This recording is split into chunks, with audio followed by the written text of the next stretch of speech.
काय सांगाल? की आपण उद्या येणाऱ्या तीव्र आंदोलन असेल त्याने आम्हाला सपोर्ट केला आहे. मोठ्या प्रमाणात आहे आंदोलन. आता तीव्र आंदोलन असेल. ताब्यात घेताय काय कसं पाहताय? आता हे आम्हाला जबरदस्ती बसवतात गाडीमध्ये. कार्यकर्त्यांना महिलांनाच देखील आम्हाला बसवलंय त्या लोकांनी गाडीमध्ये. प्रशासनाला आम्ही चांगलंच उत्तर देणार.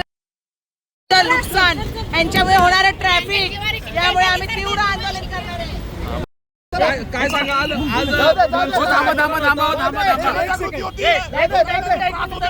इथे ट्रॅफिक मध्ये थांबतोय 3-3 तास. ही जनजागृती करण्याचा प्रयत्न होता, पण या प्रशासनाने हे हुकुमशाही पद्धतीने हे थांबवण्याचा प्रयत्न केलेला आहे आणि आम्हाला कुठल्याही प्रकारचं आंदोलन किंवा जनजागृती करण्यासाठी त्यांनी परवानगी दिलेली नाहीये आणि अशा प्रकारे गळचेपी करून आम्हाला अटक करण्याचा प्रयत्न करत आहेत.